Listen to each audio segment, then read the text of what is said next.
Bonjour, eh bien nous sommes sur la place à la ville de Bonneville.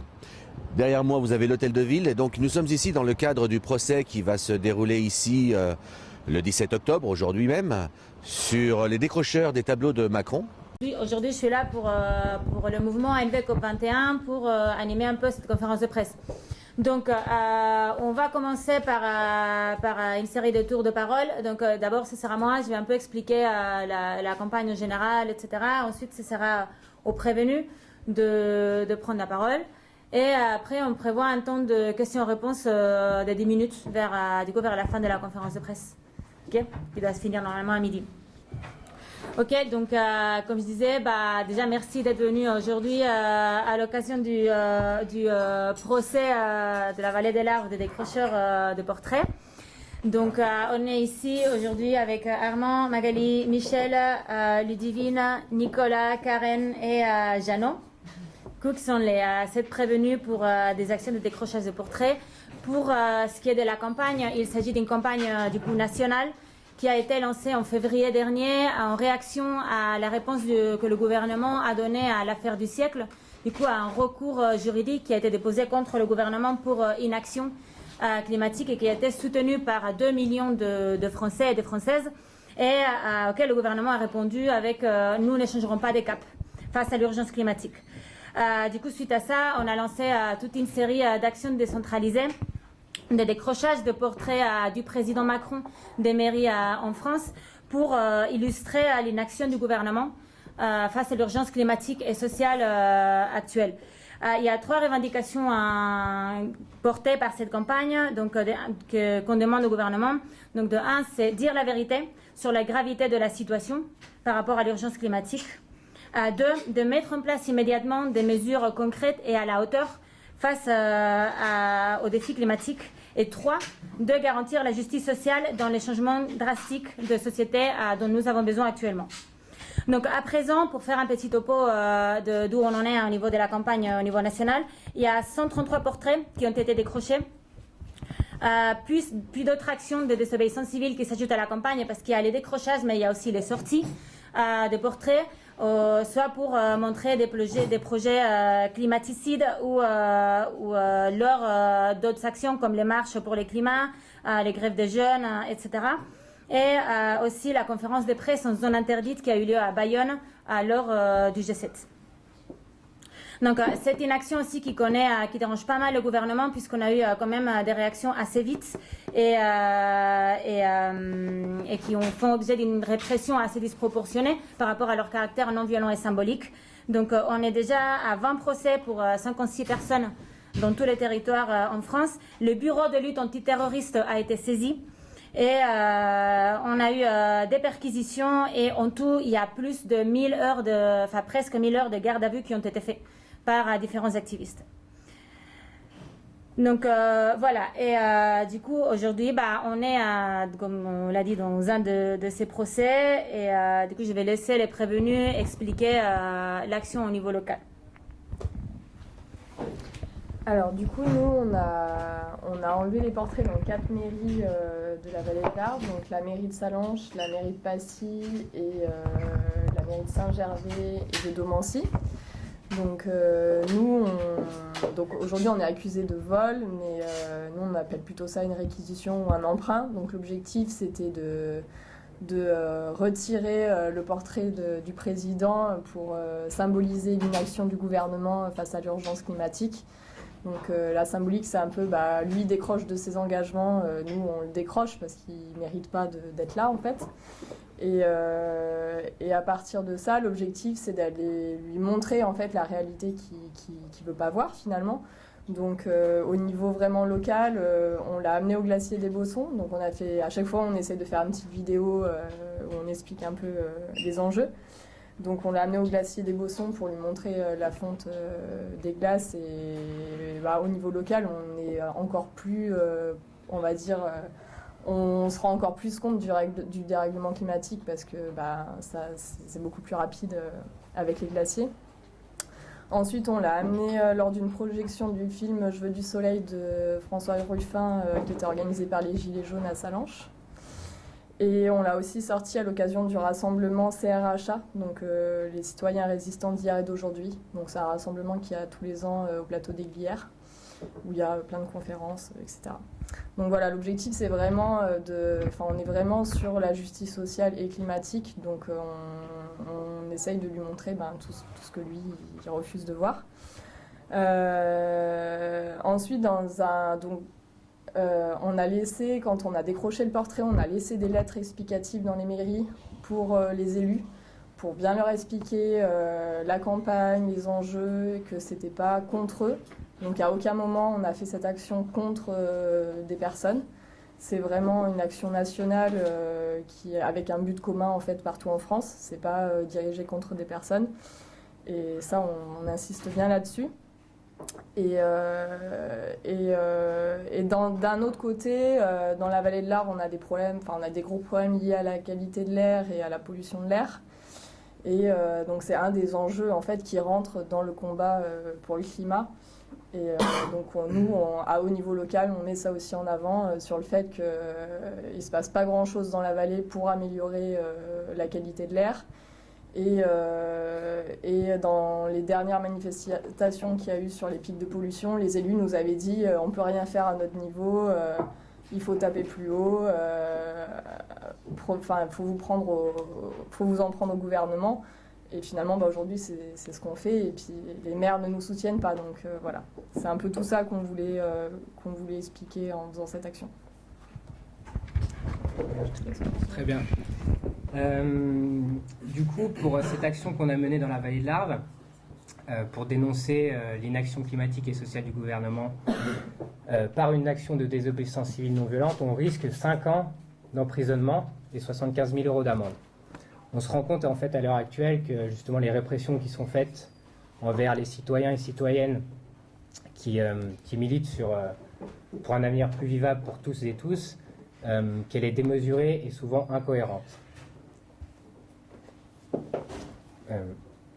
Après, plus concrètement, au niveau de la campagne de Décrochons Macron, les réquisitions des procureurs sont disproportionnées et les délibérés des juges divergent. On se rend compte qu'il y a eu une certaine, je ne sais pas si vous avez entendu parler, mais à Lyon, il y a eu la relaxe du juge qui a acté, qui a reconnu l'état de nécessité et le motif légitime de l'action de désobéissance civile. Et on a hier à Paris un juge qui décide de condamner fermement les citoyens avec 500 € d'amende ferme.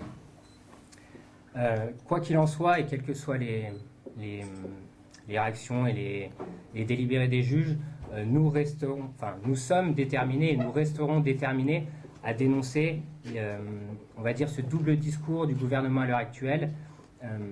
On ne peut pas être en fait pompier d'un côté et pyromane de l'autre. On se rend compte qu'il a des discours très verts, mais qu'au final, sur le papier, il n'y a rien de concret qui se met en place. Il est capable de faire signer des traités de libre-échange qui vont totalement à l'encontre, justement, des principes écologiques et sociaux. Donc voilà.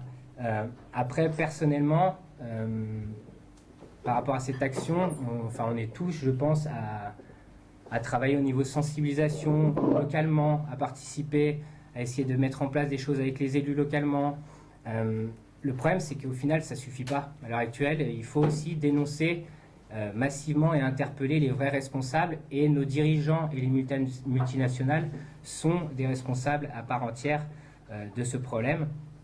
Et en fait, pour cela, on est tous convaincus que la désobéissance civile est un bras de levier qui est devenu essentiel pour faire bouger ces lignes. Et je rajouterais juste un truc, c'est vrai que j'ai pas choisi en fait de vivre à cette époque. Malheureusement, j'y suis et je suis contraint du coup à désobéir, je dirais plutôt agir quand il s'agit justement de faire espérer que justement les conditions de vie sur Terre restent vivables et qu'on arrête de détruire la vie et dans son ensemble. Voilà. Après, pour ce qui est des témoignages, des soutiens, localement, on a le témoignage, lors de l'audience, il y aura le témoignage de Simon Métral, qui est l'ancien président de l'association du respect du site du Mont Blanc. Donc lui se bat depuis des années dans cette association pour essayer de trouver des solutions et de proposer aux élus locaux des alternatives. Donc toujours sans aucune réponse. On aura aussi Sylvain Coutran qui sera à nos côtés. Sylvain Coutran est glaciologue à l'Université de Savoie. Lui aura un œil beaucoup plus scientifique sur sur l'état des glaciers et l'état plus global aussi du réchauffement et du dérèglement climatique. Également aujourd'hui sur notre mobilisation qui se tient à Bonneville, on a la présence de Juan Branco qui est avocat. C'est aussi un énorme soutien de voir qu'il y a des personnes qui sont de grande renommée qui viennent nous voir. Et dans d'autres procès, il y a eu le témoignage de Jean-François Julliard, le président de Greenpeace, de Wolfgang Kramer, rapport du GIEC, pardon. Et depuis le début de l'action et de la mobilisation, il y a plus de 80 personnes qui nous soutiennent à décrocher les portraits de Macron. Donc on sent qu'on a vraiment un soutien global et local. Pour revenir au local, on a aussi le soutien de Jean Vengeant, qui sera ici, Jacques Vengeant, qui sera ici, donc qui est de Europe Écologie Les Verts. Cécile Buvry, qui est du collectif, qui est à l'origine du collectif médical de la vallée de l'Arve. On remercie aussi la CGT, les AMAP qui nous soutiennent et qui nous prêtent aussi du matériel, et toutes les associations qui luttent contre la pollution de l'air dans la vallée de l'Arve. Voilà pour ce qui est des soutiens. Pardon. Donc, merci. Du coup, on va passer aux questions-réponses maintenant. Je fais juste un petit... Bon, après, je ferai un rappel du programme de la journée, ou vous le voulez maintenant. À 13h30, il y aura aussi des prises de parole devant les tribunaux. Et à l'audience, elle est à 14h. Après, dans l'après-midi, à 14h30, il y aura une conférence sur les outils pour relever les défis climatiques. Et à 16h30, une causerie sur la nécessité de la désobéissance civile. Voilà, donc ça vous va, on passe aux questions. J'avais une question. Réponse. Je voulais savoir, tout à l'heure vous avez dit qu'il y a eu plus de 1000 heures de garde à vue dans toute la France. Et pour vous, donc, y a-t-il eu des gardes à vue ou pas? La personne qui va prendre la parole. Alors nous, a priori, donc ça n'a pas été des gardes à vue. Par contre, on a tous été entendus en audition libre. Voilà, statut qui peut évoluer en cas de refus, mais on a tous accepté d'aller en audition libre. Et les tableaux, ils sont où aujourd'hui? Est-ce que vous avez programmé d'autres actions? Vous l'avez du style les bossons pour, je sais pas, en préparation de l'hiver ou Oui, voilà. Alors, du coup, ils sont à un endroit. Personnellement, je ne sais pas où ils sont. Après, oui, on a dit d'entrée en fait qu'on le rendrait le jour où justement le gouvernement prendra des mesures à la hauteur du défi justement climatique et social à l'heure actuelle. Des sorties, on ne va pas vous dire si on en prévoit et où surtout. Mais oui, le but c'est de l'avoir sorti justement pour lui montrer la réalité. Donc, d'autres sorties ne sont pas à exclure. Donc je crois qu'il faut quand même essayer d'attirer l'attention sur le fait que quand vous avez décroché ces portraits, c'était bien un emprunt. Je veux bien souligner le mot emprunt. Je crois que c'est un petit peu votre ligne de défense sur le fait que c'est pas du vol, c'est pas de la destruction, et que vous avez donc l'intention de le rendre ultérieurement. Enfin, que le décrochage de ces portraits, c'était une sorte d'interpellation pour pouvoir vous faire remarquer, qu'on puisse vous entendre et vous voir, et vous faire écouter, bien entendu. Donc c'est ça qu'on essaie de mettre en avant, et c'est là aussi que je vais reposer le micro pour que vous puissiez vraiment en parler de cet emprunt réel.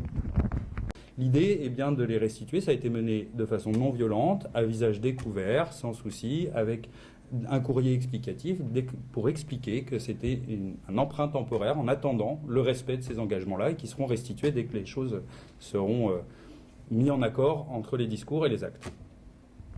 D'accord, on a pu aussi entendre, vous avez souligné les 1000 heures de garde à vue, c'est ça, si j'ai bien compris.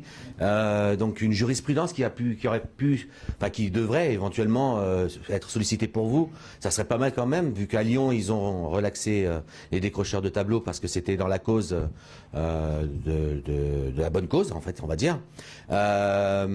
Sur Paris, c'est complètement l'inverse, apparemment. Deux poids, deux mesures, de justice, de loi. Il n'y a pas de loi, il n'y a qu'une seule loi, et nul n'est censé ignorer la loi. Donc, qu'est-ce que vous pouvez dire là-dessus? C'est un peu compliqué en fait parce qu'on ne peut pas se mettre dans la tête d'un juge. Après, je pense, de ce que je peux connaître des termes juridiques pour qu'il y ait, vous avez utilisé le terme de jurisprudence, apparemment il faudrait plus que ça aille en cours d'appel, voire en cours de cassation pour que ça puisse faire état de jurisprudence. Après, je pense que les prises de décision peuvent donner un son de cloche, mais comme vous l'avez bien dit, on a 2 poids 2 mesures suivant les juges, je pense suivant l'audience, suivant comment ça se passe.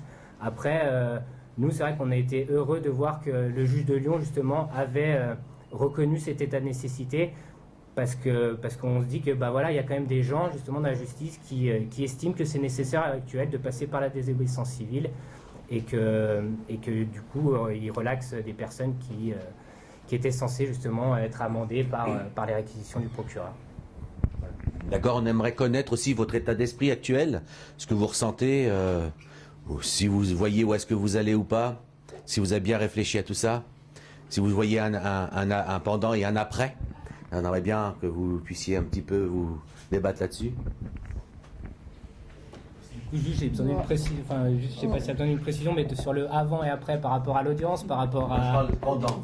C'est-à-dire le pendant maintenant, vous êtes dans une situation peut-être pas très agréable, et puis après, le après, vous voyez aller dans quelle direction? Ouais, alors déjà, nous c'est vrai que quand on a fait l'action et même au niveau national, tous les décrocheurs, on n'avait pas, notre objectif c'était pas d'aller en procès, clairement. Aujourd'hui on y est, on l'a pas demandé mais on y est et du coup je voudrais pas dire qu'on se sert de ça, mais l'objectif c'est de médiatiser au maximum la chose pour montrer aux Français que voilà, aujourd'hui on est jugé pour avoir décroché une photo. Et face à des gouvernements qui sont en train d'amener l'humanité à sa disparition, quoi. Donc on est vraiment dans quelque chose qui est vraiment disproportionné. Et sur notre état d'esprit, je pense c'est difficile parce que je pense qu'on n'a pas tous le même état d'esprit, mais l'idée c'est ça, c'est d'avoir toujours plus de monde, d'arriver à avoir plus de monde à nos côtés, et je pense qu'aujourd'hui il y a beaucoup de gens qui ont conscience de l'urgence, mais qui ont encore peur de voir la réalité en face et de se lancer. Et je pense que, pas forcément notre objectif, mais ce que ça peut apporter, c'est qu'il y ait plus de gens qui se sentent en confiance et qui se disent, si eux le font, nous on peut le faire aussi. Et plus on sera nombreux et plus ça aura de l'impact, en fait. Je sais pas si je vais répondre à la question. Mais... Et puis, également aussi, moi personnellement, je suis dans une sensation de peur. On n'a que 15 ans pour agir. Et encore 15 ans, c'est être en étant optimiste. On est dans une urgence, on est des lanceurs d'alerte peut-être, mais là il faut agir et vite, parce que si on ne change pas nos objectifs ou les accords qui ont été signés qui ne sont pas respectés, si on ne change pas ça, on va droit dans le mur, et ça on le sait, les scientifiques l'ont prouvé, et plus les rapports sortent de scientifiques sont un peu plus détaillés et plus ils sont alarmants, donc faut vraiment, c'est une sensation de peur personnellement, et aussi parce qu'on a essayé par d'autres biais de se faire entendre et que ça ne fonctionne pas, et que la désobéissance civile, pour nous, c'est le seul moyen de se faire entendre, la preuve.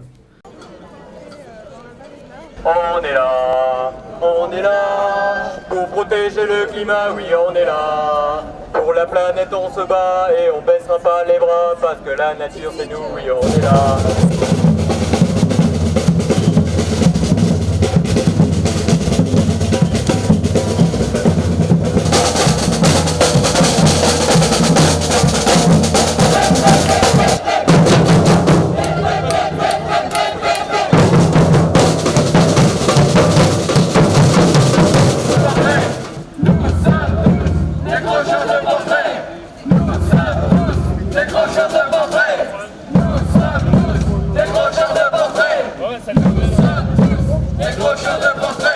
Vous savez, au 15e, 16e, 17e siècle, il y avait des procès des animaux. On faisait le procès des animaux et on essayait de leur attribuer tel ou tel fait. Et là, on avait l'impression qu'il y avait la figurine de Macron, cette sorte de pancarte, et on faisait le procès de cette figurine, en fait, de ce qu'on avait fait avec un objet, quoi. C'était une absurdité. Précisément, c'est qu'un objet, ils auraient volé une rame de papier qui de la même valeur, ils ne seraient pas là aujourd'hui. Mais en fait, c'est là où on voit qu'on est dans un pur procès pour crime de lèse-majesté.